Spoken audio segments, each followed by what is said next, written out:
오늘도 이 새벽에 단잠을 깨우시고 이렇게 기도의 자리에 말씀의 자리에 나오신 여러분들을 환영하고 축복합니다. 오늘은 경청과 순종이라는 제목을 가지고 함께 은혜를 나누겠습니다. 엄친아라는 말을 들어보셨을 거라고 생각이 됩니다. 엄친아, 엄친딸 이런 단어가 있죠. 그러니까 동네마다 좀 뛰어난 인재들이 있는 것 같습니다. 우리가 수재라고도 하고 천재라고도 하고 영재라고도 합니다. 동네에 그런 부러움의 대상, 그런 자녀들을 가리켜서 우리가 엄마 친구의 아들, 또 엄마 친구의 딸 이렇게 칭송을 합니다. 근데 예수님 시대에서도 2000년 전에서도 그런 내용을 오늘 본문을 통해서 발견할 수 있습니다. 27절 말씀을 보시니 이 말씀을 하실 때 무리 중에서 한 여자가 음성을 높여 이르되 당신을 뵌 태와 당신을 먹인 젖이 복이 있나이다 하니. 아멘. 예수님을 가리켜서 예수님의 어머니를 향해서 그야말로 엄친아라고 복이 있나이다 라고 칭송합니다. 이 말씀을 보면서 저는 우리 다음 세대 목회자입니다. 우리 다음 세대를 위해서, 우리 청년 세대를 위해서 무엇을 이 새벽에 기도할까 라고 묵상을 하니 우리 자녀들 때문에 우리 부모님이 복이 있는 사람이라고, 복이 있도다 라고 칭송받게 되는 우리 다음 세대가 되기를 주님의 이름으로 간절히 축원을 드리겠습니다. 저도 이제 몇 번 말씀을 드렸다시피 결혼 10년 만에 이렇게 아기를 주셨습니다. 근데 우리 딸이 어디 가서 무엇을 하든지 그 칭송의 소리가 그 태가 복이 있도다, 그 젖이 복이 있도다 라고 칭송을 들으면 얼마나 좋을까요? 얼마나 좋을까요? 우리 다음 세대들이 가는 학교마다 학교가 복이 될 줄 믿습니다. 가는 직장마다 그 직장이 복이 될 줄 믿습니다. 우리가 그것을 위해서 오늘 이 새벽에 기도 줄기를 붙잡고 기도해 주시기를 부탁을 드리겠습니다. 그러면 비결이 뭘까요? 이 어머니가 칭송받았던 비결, 그리고 오늘 말씀 속에서 예수님이 가르쳐 주시는 해답이 바로 뒤에 이어서 나오고 있습니다.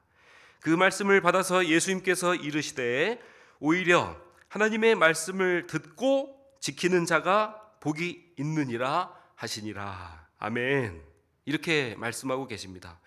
많은 주성학자들은 이 오히려라는 단어를 이렇게 번역하면 좋다라고 입을 모아 이야기하고 있습니다. 옳다, 그리고 라는 뜻으로. 그러니까 예수께서 이르시되 예수님의 어머니를 복이 있도다라고 칭송하는 사람에게 예수께서 이르시되 그래, 옳다, 그리고 라고 더 확장된 개념으로 설명을 해 주시는 것이죠. 하나님의 말씀을 듣고 지키는 자가 복이 있도다 라고 복 있는 사람에 대한 개념을 확장시켜 주십니다. 그러니까 부모님에 대한 칭찬, 부모님에 대한 칭송, 그래서 요즘에 우리가 트렌드처럼 엄친아 라는 말이 있듯이 그것을 더 확장된 개념으로 예수님께서는 가족만이 아닌 말씀을 듣고 지키는 자가 복이 있다라고 말씀해 주시는 것이죠.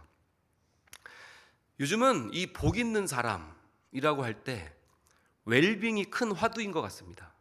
잘 먹고 잘 사는 것, 웰빙이죠. TV를 봐도 늘 웰빙에 대한 프로그램이 많더라고요. 음식 웰빙에 대한 거, 또 잘 사는 이런 건강에 대한 프로그램, 이런 게 참 많은 것 같습니다. 우리나라 이 웰빙이 화두입니다. 잘 먹고 잘 사는 것, 그리고 웰 에이징이죠. 잘 나이 먹어가는 것, 웰 에이징.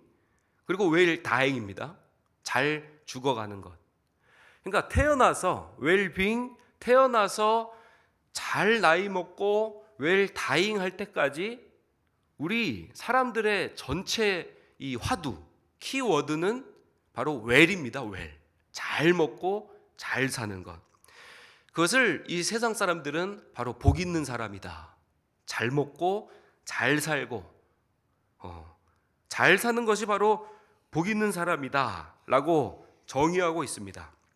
근데 예수님께서는 그런 가치관, 우리들이 말하고 있는 이 세상적인 가치관, 웰빙에 대한 내용이 아니라 하나님의 말씀을 듣고 지키는 자가 복이 있다, 진정한 복을 누리는 자다 라고 설명해 주시고 계십니다. 그렇다면 잘 듣고 지키는 자라는 말은 무엇일까요? 잘 듣다, 우리가 이 듣는다라는 것을 청각적인 기능으로서 우리가 오디오적인 기능이라고 합니다. 오디오. 근데 이 오디오라는 단어의 어원은 오디레입니다. 오디레. 오디레도 마찬가지 듣다라는 뜻입니다. 근데 이 듣다라는 오디레의 이 어원에서부터 오비디언스, 복종, 순종이라는 단어가 파생되었습니다. 그러니까 오디레 그리고 오디오, 우리가 음성으로 듣는 기능은 그 단순히 그냥 청각적으로 들음에서 끝나는 것이 아니라 결국에 오디레는 오디오로, 또 오디오는 오비디언스로, 그러니까 순종과 복종까지 나아갈 때 잘 듣는 사람이다 라고 이야기하는 것이죠.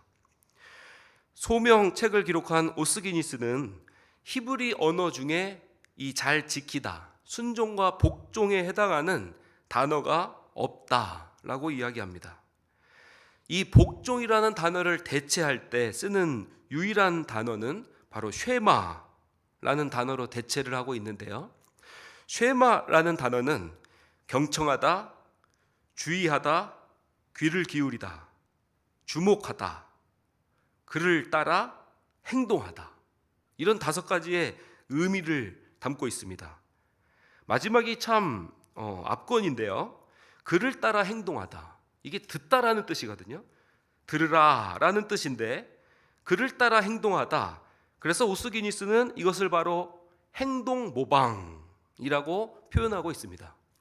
그러니까 엄마 오리가 따라가는 곳에 아기 오리듯이, 아기 오리가 쫄래쫄래 따라가듯이 아빠 원숭이가 흉내내는 것을 아기 원숭이가 그대로 따라서 흉내내고 행동을 모방하듯이 이 쉐마, 들으라 라는 단어는 단순히 듣는 작용이 아니라 그것을 잘 경청하고 결국에 그것을 그대로 따라하는 것, 바로 순종과 복종까지 나아가는 것을 뜻하고 있습니다. 한 가지 예를 들면 우리가 자녀들한테 방이 어지러운 자녀들이 있다면 아들아 방 청소 좀 해 라고 이야기하잖아요. 그럼 저처럼 말을 잘 듣는 아들은 이렇게 얘기합니다. 네 엄마 알겠습니다 대답합니다. 그리고 뭐 합니까? 딴짓합니다. 여전히 제가 하고 싶은 거 합니다. 놀던지. 방은 더 어지럽히게 되죠. 그럼 어머니가 다시 와서 이야기합니다. 용준아 방 청소 좀 해. 네 들었어요? 그러니까 들었다는 것이죠. 오디오의 기능인 것이죠. 오디오의 기능이 진짜 엄마의 말씀을 잘 들었는가에 대한 내용이 아니라 진짜 엄마 말씀을 잘 들은 사람은 그 청각적인 기능에 의해서만 들은 것이 아니라 그 방 청소를 직접 해내는 사람. 우리 아들은 엄마 말을 잘 듣는 사람이구나. 방 청소 좀 해. 이러면 즉각적으로 방 청소를 하는 사람이 결국에 말을 잘 듣는 사람이죠. 그러니까 잘 듣다와 순종하다가 어원이 같고, 또 오스기니스는 히브리 언어 중에서 복종이란 단어를 찾을 수 없다라고까지 이야기하면서 쉐마에, 들으라에 집중하라 라고 이야기하고 있습니다. 그러니까 듣고 지키는 것은 2개의 단어가 아니라 하나의 단어란 이야기입니다. 얼마나 많이 듣고 계십니까? 우리가 예배를 통해서 또 말씀을 통해서 얼마나 많이 듣고 계세요? 제가 이 말씀을 준비하면서 얼마나 많은 말씀을 들었고 얼마나 많은 말씀을 읽었는가. 근데 들은 말씀을 얼마나 많이 실천했는가 라고 질문을 바꿔본다면 자신이 없어요. 우리가 주 7일 이상 예배를 드립니다. 집에서 추가적으로 더 말씀을 들으시는 분들도 계시잖아요. 저도 학교를 다니니까 채플이 있습니다. 예. 학교에 가도 예배를 드리고 교회 와도 예배를 드리고 또 저도 말씀을 묵상하고 또 차에 타면 극동방송을 틀어서 예배를 드리고 늘 듣습니다. 늘 말씀을 듣습니다. 예. 하루에 한두 편이 뭐예요. 예. 더 들을 때도 있어요. 운전을 많이 할 때는 더 들을 때도 있습니다. 근데 그 들은 말씀이 오늘의 이 들은 것이 지키는 것과 하나라고 이야기했을 때 내가 100번을 들었다면 얼마나 지키고 살아가고 있는가라고 질문의 제목을 바꿔본다면 저는 자신이 없습니다. 오늘 이 말씀 속에 우리가 짧은 새벽이지만 듣는 것과 지키는 것은 하나이다 라는 말씀을 되새기고 오늘 하루도 듣는 것이 곧 오늘 하루를 살아내는 것이 우리의 삶이고 그것이 바로 예수님이 말씀하신 것처럼 복이 있는 자의 비결된 우리들의 인생이 될 줄 믿습니다. 그것이 복이 있는 사람이라는 것이죠. 그래서 사랑이라는 말씀을 들었으면 사실은 사랑이라는 말씀을 이해하기보다 사랑을 실천하는 것이 더 중요합니다. 예수님의 용서에 대한 말씀을 들었으면 용서를 가정에서 내가 접하는 사람들에게 내가 그렇게 원망했던 직장 상사에게 용서를 베푸는 것이 더 중요한 원리인 줄 믿습니다. 예수님의 십자가 사랑을 들었다고 한다면 들음에서 끝나는 것이 아니라 우리들의 삶 속에서 가정에서 예수님의 십자가 사랑을 본으로 보여내야 된다는 것이죠. 우리가 교회를 다니면서 1년에 몇 번 정해진 시간마다 전도 축제를 합니다. 전도 특강을 얼마나 많이 들으셨습니까? 전도에 대한 메시지를, 복음과 사명에 대한 메시지를 얼마나 많이 들으셨습니까? 또 우리가 매일 새벽마다 이렇게 선교까지 놓고 기도를 합니다. 얼마나 많은 입으로 선교와 복음을 외치고 듣고 사는지 모르겠습니다. 근데 질문의 제목을 바꿔서 들은 게 아니라 얼마나 많이 전도를 실천했습니까? 라고 한다면 오늘 우리에게 중요한 메시지, 이 경청과 순종에 대해서 우리에게 조명해 주시는 또 말씀해 주시고 싶으신 하나님의 뜻이 있는 줄 믿습니다. 말씀을 맺고 기도의 줄기를 붙잡기를 소망합니다. 저는 공부할 때 늘 염두에 두는 것이 바로 일학, 일행입니다. 하나를 배우면 반드시 하나를 실천하자라는 것이 제 공부의 인생의 모토입니다. 오늘 이 경청과 순종이라는 제목을 바꾸면 하나를 들었으면 일청, 하나를 행하자, 일행. 오늘 이 말씀 속에 일청, 일행하시는 우리 모두가 되기를 주님의 이름으로 소망드리겠습니다.